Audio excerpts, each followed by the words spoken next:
You're watching Global Trade This Week with Pete Mento and Doug Draper. Hello, everyone, and welcome to Global Trade This Week, brought to you by our great friends at Cap Logistics. I am Pete Mento, but that's not important. What is important is my co-host, who is with me today. That is Mr. Doug Draper. How are you? Hello. With him as always, I'm good, man. With him as always is his trusty sidekick.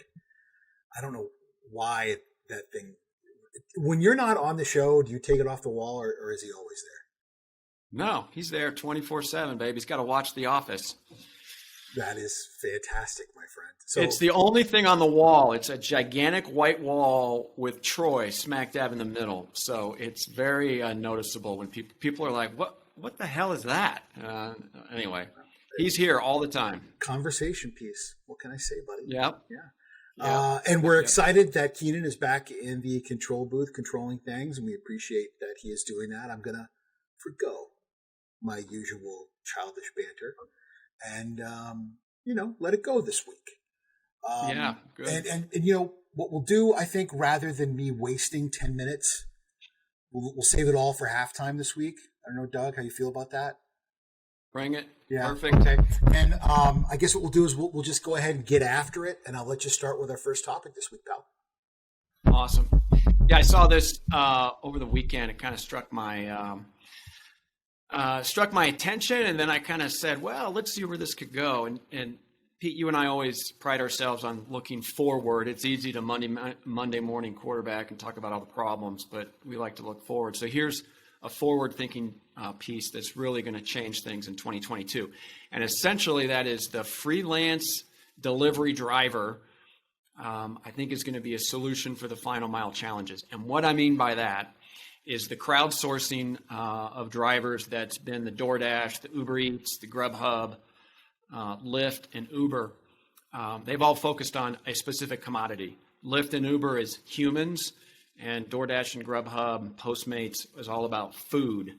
Well, those companies have been able to fine-tune that business model, and I think you're going to see those companies engaging in a commodity expansion, if you will, where food deliveries are no longer going to be the primary purpose of those organizations. There's going to be a lot of final mile delivery. I know DoorDash has just opened up a division called DoorDash Drive, which is focusing exactly on that. They recently partnered with Ulta Beauty to have their drivers do the final mile. So I think what you're going to see is those type of companies that started delivering food to people are going to focus more on different commodities and help out with that final mile, which is so critical, and we talk about it very often. How do you make that work? I think it's going to be focused on hyper-local deliveries. So if you have a warehouse in a larger market, so you're going to see it like anything else, Dallas, Chicago, LA, Atlanta, where there's a particular company that wants to make same day within a couple hour delivery. That's where this is going to grow.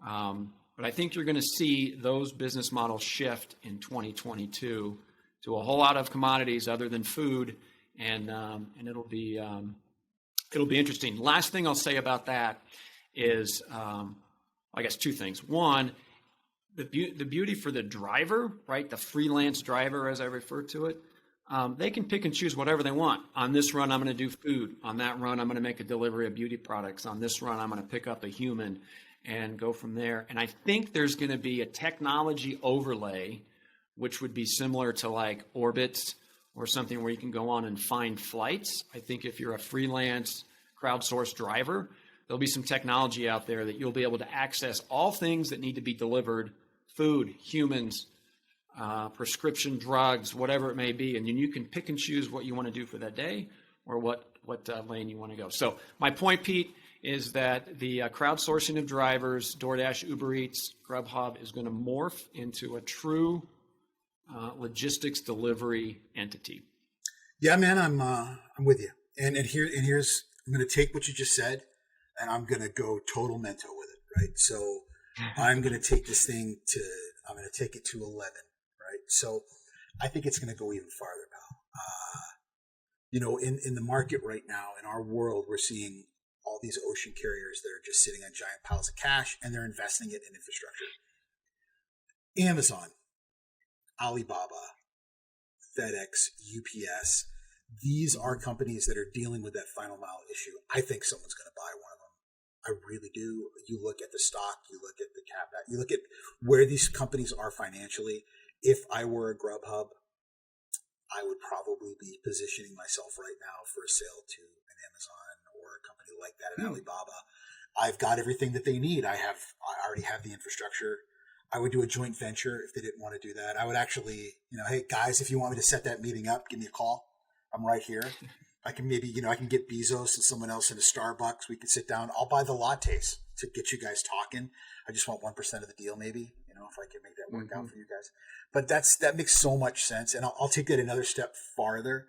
When you think about large cities, think about the investments that companies like Amazon are making in electric scooters, electric bikes, electric cars. I think that one has something to do with the other, Doug. I think that you're going to see an army of people who are able to do deliveries inside of cities for that final mile, hyper deliveries within an hour, within 2 hours of smaller retail goods. And I think there's going to be a number of industries that spring around them. As an individual driver, having retail insurance, if I lose or break, or if what I deliver is busted because of my own liability problems, I think that's an area where someone's going to come and address that problem.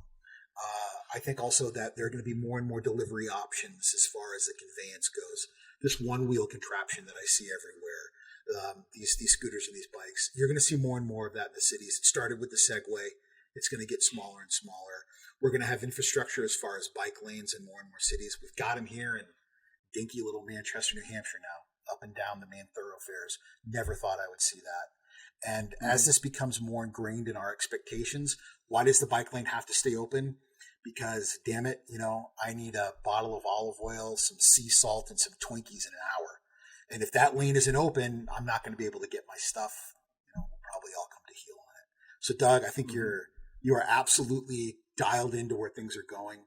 Where I'm going to take it a step up is I think it's going to get, because of COVID, I think that we as consumers are going to demand it happens even faster, and it's going to cause someone to have to buy something or invest even harder. Yeah. The acquisition piece I had not thought of, but I think that's spot on. And I want to know what the hell you're cooking when you have Twinkies, olive oil, and whatever the third thing was you were talking about. You're probably stoned and you're cooking a good time. That's what you're cooking, Doug. Yep. There you go. So nice. my first topic, this week, I've been kind of dancing around this topic. And whenever I would discuss it with people in DC, it's one of those things where everyone always says, well, it's never going to get that bad. It's never going to get that bad. It's gotten that bad. Would we ever call up the National Guard? Would we ever enlist our $1 trillion Navy to help us manage our supply chain?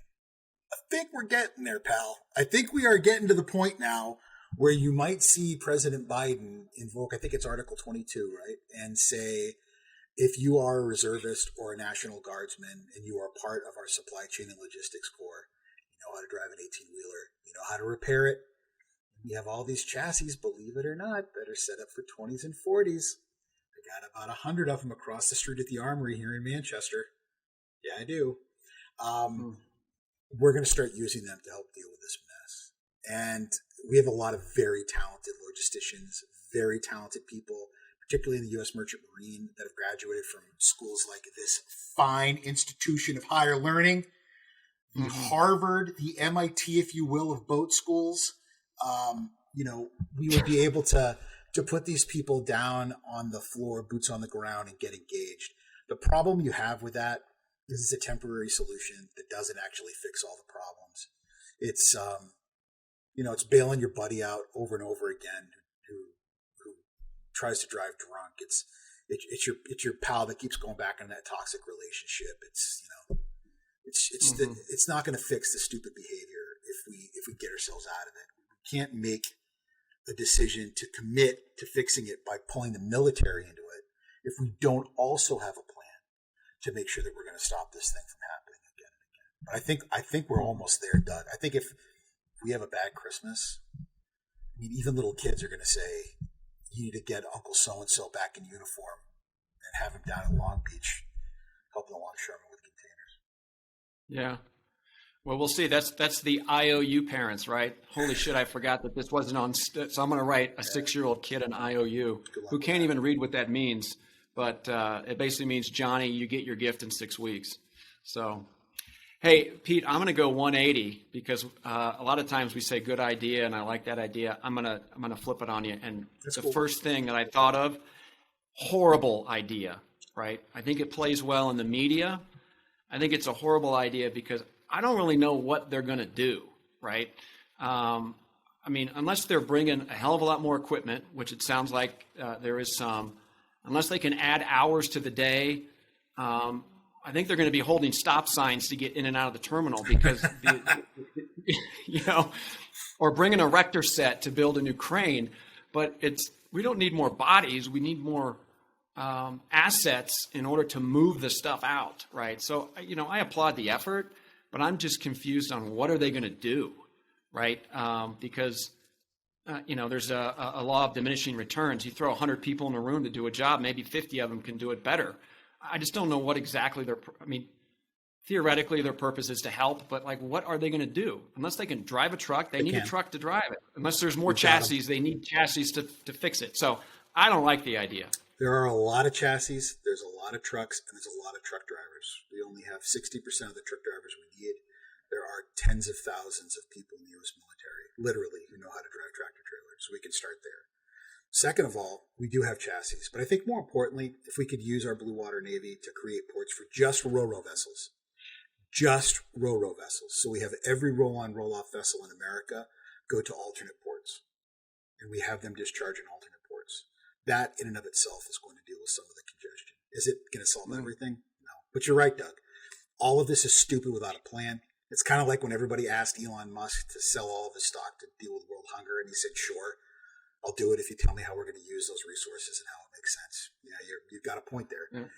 Yeah. All the extra resources in the world don't make any sense if there's no plan on how we're going to use them. So I agree with you. Yeah. Well, we'll see. We'll see how that spins out. All right, man, you were going to let it rip on halftime, so we are there. So what do you got? Yeah, my halftime this week is that the pandemic has been going on long enough that I am actually at the point now where I have nothing to watch. So I am so excited that Yellowstone has started a new series, right? So I've got like 2 episodes of that to watch.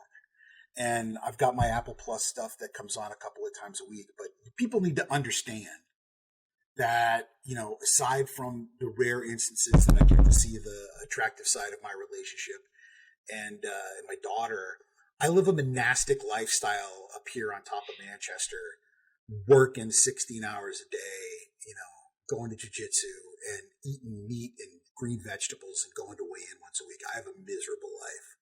So, between you and Keenan, I'm hoping somebody can give me something to watch between Netflix and, I have every station too, man.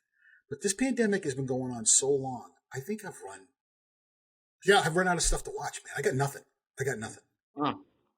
Well, here's the cool thing with this. If people listen all the way to halftime, make comments in the post about things that Pete can watch. I'm sure there's plenty of people that are out there. You need help, my man. I do. Let our audience help you out. I do. I need help. What about you, man? What's going on with halftime? So my take was something I read maybe a couple weeks ago that in Austin, Texas in 2022, there's a community of 100 houses that are going to be 3D printed that are not, humans and people and families are going to move into these houses. And apparently there's this 15-foot 3D printing machine. It squirts out bricks and everything else. And they can assemble a single story, a ranch, a house, 2,000 square feet, inside walls, outside walls in 1 week. Right. So I was thinking, I'm like, holy crap, that is crazy. The thing is that we've been talking about 3D printing for a decade. I remember when my kids were in elementary school and they had a 3D printing science class or something like that. And that was the the greatest thing, and they were making a keychain out of plastic or something like that. So, 3D printing, for all of it's cracked up to be, it just hasn't popped. There's all these little novelty things that pop up, and this is certainly one of them. But I'll tell you what, printing houses, that's pretty cool stuff, and maybe that'll be the catalyst to jumpstart this thing into something else. But I thought that was kind of cool, and we'll see what happens. Austin, Texas, 2022. Keep your eyes out. That's incredible, man. I mean, when you said you were going to talk about that, I started doing a little bit of research, and mostly when you look into 3D printing, it's making things that we can't make anymore, like parts for, machining things that are hard to make, or lots of people making guns. I found that out. I didn't know about that. But that's amazing. I don't know if you've looked into 4D printing, the molecular printing that they're doing at MIT, where they're more or less telling atoms what to make, and then they make it, and then over time it just structures things. Like it'll say go make carbon fiber, and then these neutrons and protons or whatever, electrons, I guess, they go and they make it. So like we're synthesizing materials literally from atomic material. And I read stuff like that, Doug, and then I think to myself, I think I'm a pretty bright guy. And then I'm like, Doug and I talk to the internet about moving boxes on boat rides. And there's somebody an hour away in Cambridge who's like, I wonder if I can get atoms to manifest things out of thin air. I'm like, I'm a moron. I truly am a moron. Yeah. But luckily we have Cap Logistics, who week after week gives us an opportunity to spout our predictions and talk about the world. And with that, why don't you bring us to our second topic, buddy? Yeah. That was a hell of a segue, man. That was awesome. I'm on fire today, my friend. I'm on fire. Nice. So my second topic is kind of related to the first one, and it's the returns, right? We spoke about this last year, right before the holidays, and what the hell are people doing with returns? And you're seeing more and more, depending on the value of the item, a lot of companies are like, just forget about it, just keep it. It's not worth to move it reverse through the supply chain and the cost and all those things that our audience is very educated, and they know the pros and cons. But I think one aspect that could be helpful is once the product is deployed into market, keep it in that market and look for creative ways to manage the return and or, get it out there back in the field. So, hey, there is value in this product, even if it's worth $50. All the swaps that are out there, and you can buy and sell stuff for the super cheap. Don't worry about returning it, and don't worry about just letting the consumer have it at no cost.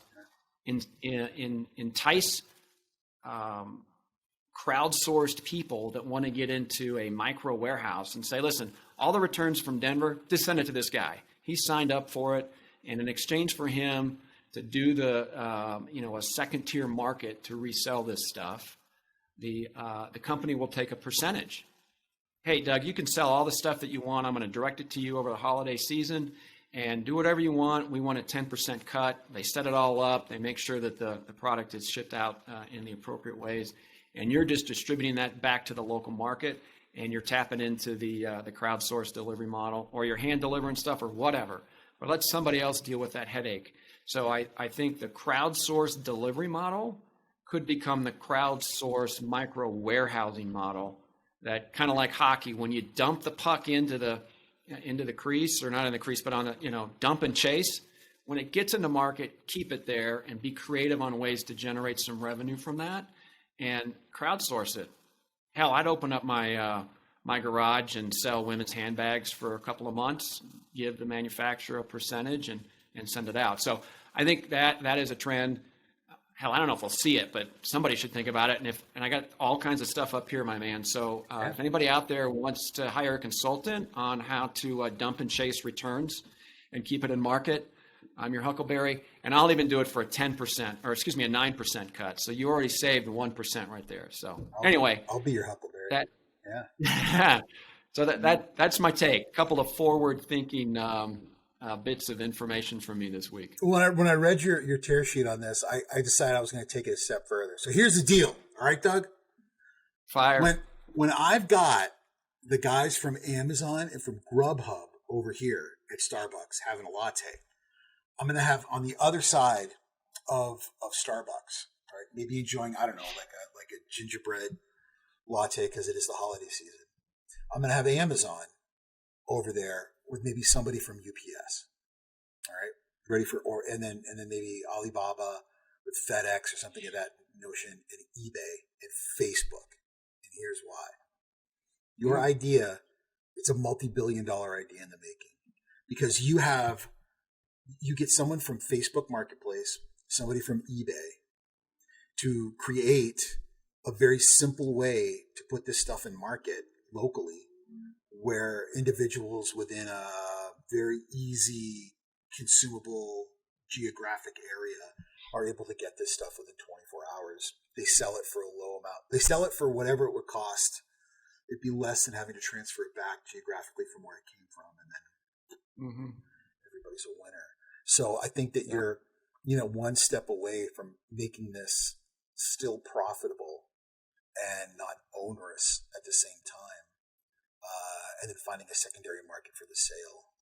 Also creating an unholy alliance between a social network, a marketplace, and a transportation company, which will truly ruin small business. So you're this close to creating the apocalypse with global trade. And it took my evil mind to get there, and a Starbucks. I know. Just one gingerbread latte, and I'll do it for 7%, but I'll give you 2% of that 7%.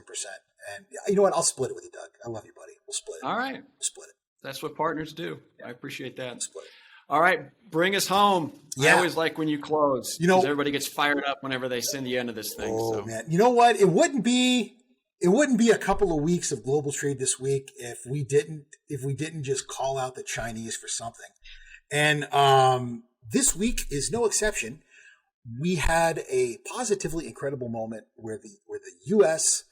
and the European Union during the climate summit said, "Hey, everybody, listen, we're going to get to this whole polar ice caps melting and impending doom thing in a little bit. But while we're all here, we're going to dismiss the American steel and aluminum problems. We're going to get rid of all those punitive tariffs. And instead, what we're going to do, we're going to set a limit of the aluminum and steel that the European Union can import into the U.S.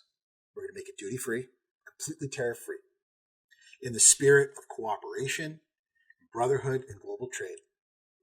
And it's also going to really make China angry. And then, above and beyond that, we're going to come up with a way to do it where, maybe there's a more beneficial tariff as opposed to the rest of the world for European Union countries. And this is really focused on Germany, clearly, right? And a couple of Eastern European countries. But all of the other countries that bring things into Germany to make this steel and surgical steel, a lot of European countries are going to benefit from this. Then what they said, and this is where they buried the lead, Doug. This is where they said the important thing that no one paid attention to. They're going to encourage other countries outside the EU, notably the UK, it's a gimme, Japan, Korea, Thailand, all these other nations, to send stainless steel, recycled steel to the US in the same program, and to Europe in the same program, thus keeping that resource away from the Chinese. They're going to encourage that collaboration amongst other nations, giving them a carrot instead of a stick, bringing about opportunities to create a baseline for cooperation and collaboration, while also really pissing off our friends in Beijing. Mm-hmm. What's China going to do about it? Well, not much. And what can they do? They can wait until that quota is met and then sell it to the United States at whatever price they feel is necessary to make their money. But the issue is there will be other competition above and beyond what's already been sold to the U.S. from those other countries. And that cost will probably be in line with Chinese cost, even with additional tariffs. This is how you begin to find ways to combat the growth of China in global markets. You do it through cooperation. And I hate to do it, but I'm going to give a gold star to this administration for finally getting something right. I'm doing it. There you go. Cool. Yeah, I would. I got two takes on that, right? So this is another example. I don't want to get all political, but I'm going to right now. Whenever you say, I don't want to do this, comma, but, that means you're going to do the actual opposite of what you just said. But it's all related to the apology tour that Biden had to go out and do to undo all the craziness that may have been set up by our former president. And this is an example of it. And the other thing I'm going to reference, the Beastmaster movie. For the younger audience, you may not know. Haven't you done Beastmaster before? Yeah, you got to. Hey, it doesn't matter how many times I bring it to the table. The important thing is coming up with relevant examples of why it's important. Okay. And it was, "There's strength in numbers. We shall travel together, my friend." That's my favorite line from that movie, and that's exactly what's happening right now. There's strength in numbers to make a substantial impact. Yep. On a commodity that everybody in the world consumes mass quantities of.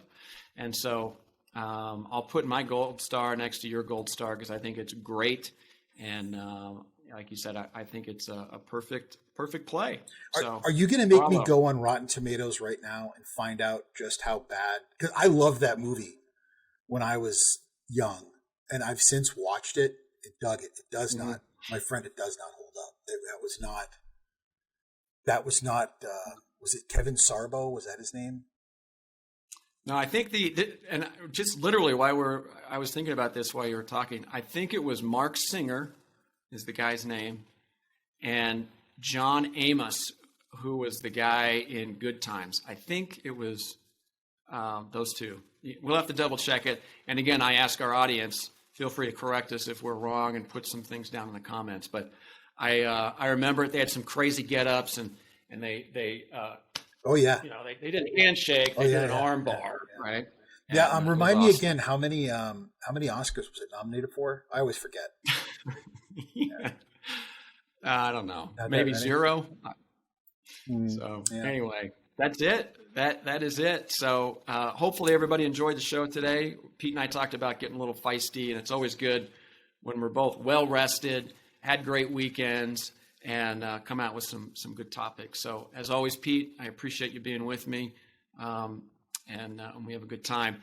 And thanks to Cap Logistics for, I say, pushing the buttons and turning the knobs. They make all this happen and everything else. So Cap, kudos to you, and thanks for the support. So until next time, we will sign off now. Thank you for listening and participating in the global trade this week. Pete, have a good one, my friend. You too, buddy. Take care, everyone. All right. Take care.